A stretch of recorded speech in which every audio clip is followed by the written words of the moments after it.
Make sure you're subscribed to JerCrispy.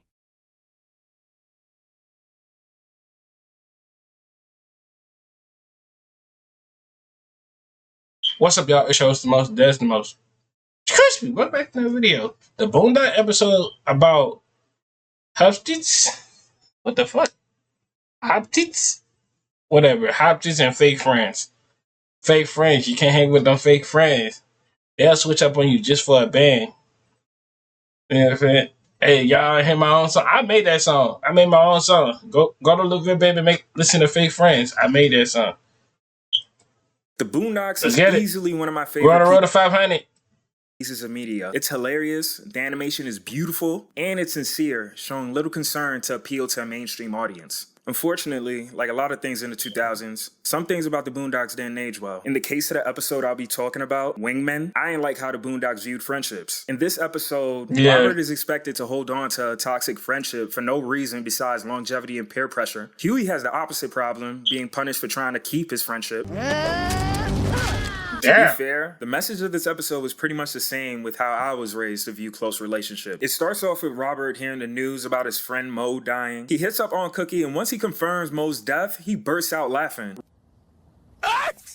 Oh, Robert. If I'm laughing at the news of you dying, I think we're way past the point of forgiveness. Huey's hanging out with Jasmine before heading to Chicago for Mo's funeral. Jasmine is disappointed when she finds out that Cairo is Huey's best friend and not her. I'm gonna get to see my best friend Cairo.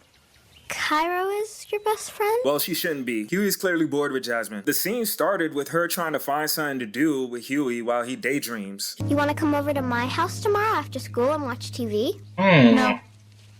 Do you want to come over and play video games? She liked that dude, Huey. She liked the Huey, bruh. Ain't no way she liked that dude. Ain't no way she wanted that nigga to come bad over there at that house, bro. Games? No. He even mentioned the trip. Like Huey, that nigga Huey was just acting like, bro. He didn't want to chill with nobody, man. Huey was, bro. Words to break up with her, and then he just decided to rip off the Band-Aid. Do you want to come over and... I'm going back home to Chicago. For good? No, I wish. This is a common belief people have about close relationships. How can he be your best friend if you never talk to him? That the strength of a connection being based on proximity and frequency. Huey might not be the most expressive, but he's human, and he craves connection like the rest of us. When you're a black radical and get placed in the suburbs around a bunch of white people, I'd imagine it'd be hard to not get lonely. In other episodes, Huey does try to include Jasmine in his plans, like when he was trying to break Brother Shabazz out of prison. He also tried to save her from getting exploited by Ed Wensler when she had that lemonade stand, which shows that Huey cares about her on some level. I don't think it's even Jasmine's fault. Huey's too radical for most black people. Man, can you believe it? In a few days, we're gonna have a black president. Aren't you excited, little man?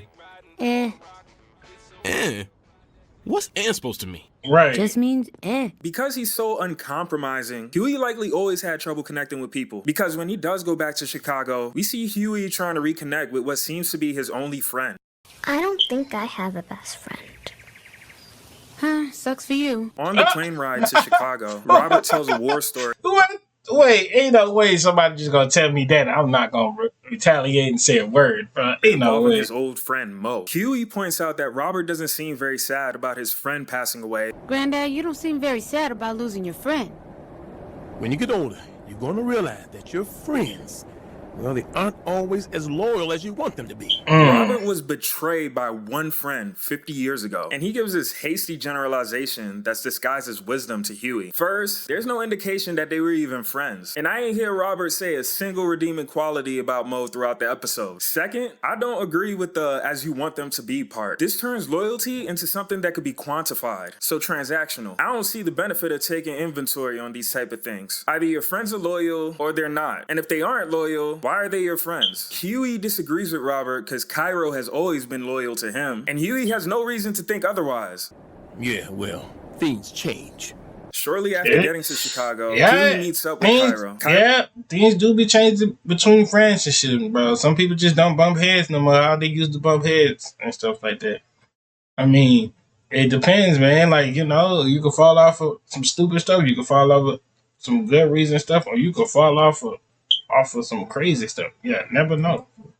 Cairo has a monotone voice and he looks bored all the time. This could be how he usually is, especially since Huey also talks monotone and always looks annoyed. Cairo replaces Huey with Dewey, Salami, eggs, and bacon. which shows everything you need to know about Huey and Cairo's relationship. Their dynamic becomes obvious when you compare Huey and Dewey. Starting with Dewey. Dewey is what we call a Hotep. The term Hotep originally comes from the Egyptian language, and it means I come in peace. Oh, Hotep. It was a greeting popularized by I say Afrocentric hot ETV. I don't even know. Hotep. communities in the U.S. probably since the 80s. A short and easy definition is that a Hotep is a person who employs pro-Black or Afrocentric aesthetics and talking points, often to promote what are actually conservative or right-wing opinion. I would argue that it's a spectrum of sorts. A Hotep might just really be into New Age thinking or pro-Black politics to the point where they become a bit too strange, even for other pro-Blacks. Or they might this is the first time I ever heard about that, man. I'm not gonna hold you.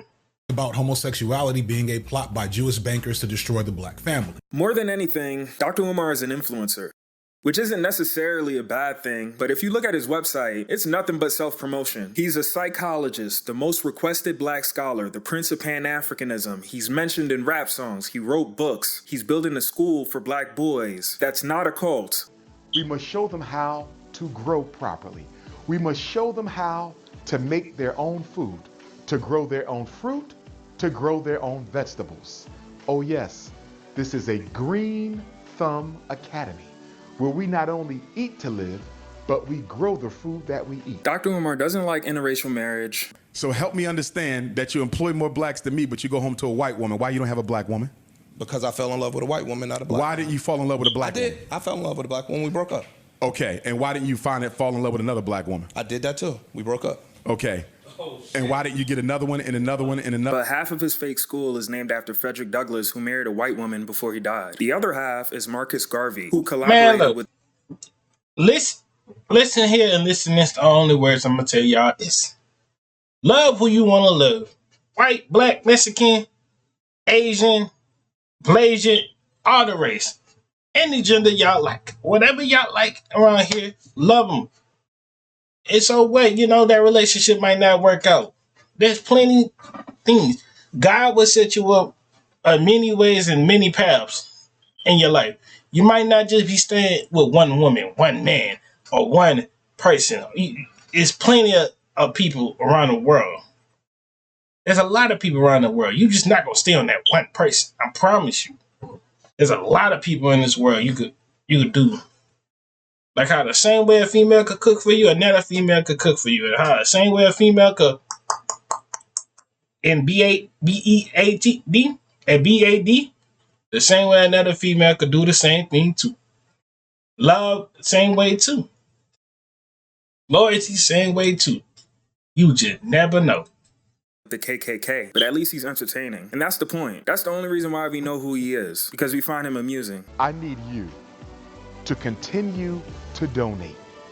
I need you to continue to sacrifice financially. Huey is not a Hotep. However, he might be confused for a Hotep because sincerity is not something you could detect right away. Also, if your only exposure to Black radical thought is Dr. Umar and a whitewashed Martin Luther King, I wouldn't blame you to think that Huey's political beliefs come from the same place. Huey knew and had no interest in being a celebrity, and if anything, he thought being famous would be more of a detriment to the cause. Besides, genuine social change didn't come from celebrities, Huey argued, but from the people themselves. And that's the difference between these two. Dewey looks the part and his poems rhyme. Salami, eggs, and bacon. But that's all there is to him. Huey doesn't care for all that, but he has integrity. Why ain't he inside? So you don't like Obama? You want McCain to win? I never said that. Why ain't you like Barack Obama? You gotta love your family. Not according to this little nigga. Mo leaves a message for Robert asking him to deliver his eulogy, and that Why they crashing out? Cause that man just saying, Like that man's a little ass kid, bro. Y'all getting on that little nigga talk. I mean, shout out to Obama. He won it, but damn, my nigga, you ain't gotta go all hard on that little dude. after some emotional manipulation, Robert reluctantly agrees. Well, if it isn't the Hilton brothers. Cairo took it pretty hard. How you thought that? You gonna have to give that some time. How you thought that stuff was funny? Yeah, with that little nasty, dirty ass suit you got on, ugly ass suit. Look like you got a muumuu on. You wanna keep driving? Fat nose ass, ugly ass boy. I don't know what that girl laughing at in the background, looking like freaking Sydney off of Cat in the Hat. You thought you was funny too? Hold on, let me go back. I'm about to roast everybody. You know what? Man, your big forehead, that ugly ass nigga. Hold up. I know that big, fat, chubby ass nigga. I ain't know you ain't talking. Hold up. Wait a minute, son. And your suit, baggy ass hell. Baggy ass suit ass nigga. Your shit don't even look iron. Come on, my nigga. You want to keep rolling? Dirty ass freaking Whoopi Goldberg ass fucking glasses you got going on. That dirty ass chain you got on. Cairo took it pretty hard when you left, Huey. You gonna have to give that some time. Can we talk about Aunt Cookie not even acknowledging the bullying? Cairo didn't even say the Hilton brother line, and she just started running defense for him. A lot of y'all families got an Aunt Cookie, always expecting you to be the bigger person. Aunt Cookie can't be bothered to address the problem, so she always sides with the winning team. She don't care to understand why you're mad. She just wants you to stop being mad. We've been trying to reach you for some time, Mr. Freeman. I know. I didn't want to talk to him.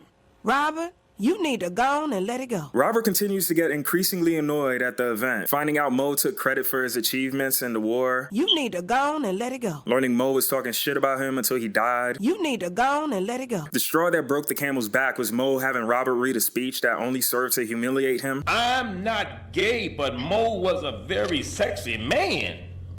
You need to go on and let it go. Go on and let it go. Shortly after. First of all, I know I was definitely not gonna read that part. You definitely got me messed up. You think I was about to read that part? I don't care. And the end of the day, saying like, and the reason over that they did that because it was like, I think he took his girl or some stuff. He backdoored him and took his girl. Like, that's crazy, bro. Find out what Mo did for Robert to hold that grudge for all this time, which is basically Mo hooking up with a woman that Robert was interested in. Aunt Cookie made Robert realize how petty his grudge was by pointing out that he never made a move on her, which is valid, I guess. And also, the woman he was interested in is now old and disgusting. That's kind of mean. Robert, everybody knew Mo was an asshole, but he wasn't the one who threw your friendship away. You did, dumbass. Of course, Mo didn't throw away the friendship. Man, hold up. And then you said if Mo was I knew Mo the asshole, then why is we? That's why that dude don't want to hang around him. I don't blame that man. I don't blame Grandpa. Y'all would have been hanging around with dude too if you're an asshole. Is the asshole. Riley heckles the Hotep poetry. Cairo defends his Hotep friend because at least he's here. Hey, Erica Badu, that was real gay, my nigga. Shut up, Riley. What's wrong with you, Cairo? That nigga's corny. Corny? Nigga, you're corny. At least he's here. Why don't you go follow your punk-ass granddad back to Whitesville, fake nigga? This scene just shows that Cairo never valued. I would have did the same thing too. I'm glad Huey did that. Boy, I'm glad Huey punched his big forehead ass, big ass, ugly ass, stupid, dumb, old fucking bitch.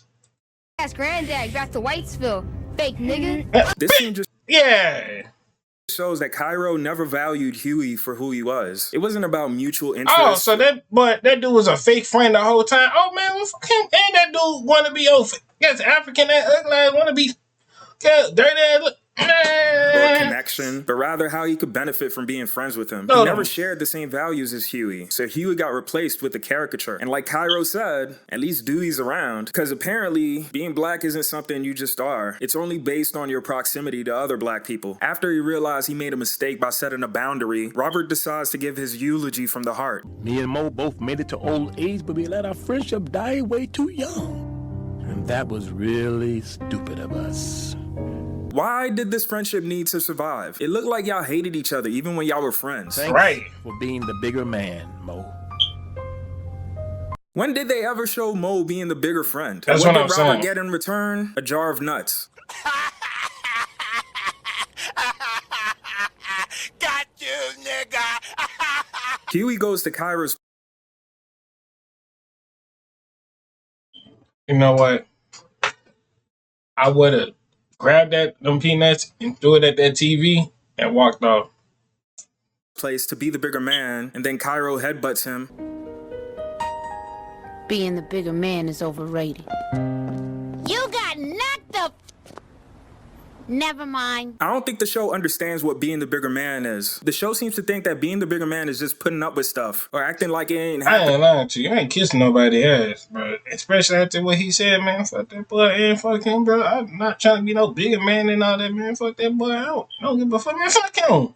Sometimes being the bigger man is walking away. Sometimes being the bigger man is changing your number and moving across the country. How is Huey trying to be the bigger person here? What was he apologizing for exactly? Robert was getting guilt tripped for cutting off a toxic friend. They had nothing in common besides being black and ex-military. And Mo seems to take joy in Robert's suffering, going out of his way to prank him even after he died. Unfortunately, a lot of us was raised by a bunch of aunt cookies who raised us to view boundaries as a negative thing. Huey was in Chicago trying to catch up with his best friend, but that was an unrealistic expectation apparently, and he learned the hard way that your friends could just start hating you for no reason. Huey tried to make it work by calling him, but I guess Huey wasn't fast enough. I don't think there's anything wrong with trying to maintain a connection with someone you care about. You might not see them every day or every week anymore, but at least you try to do what you can.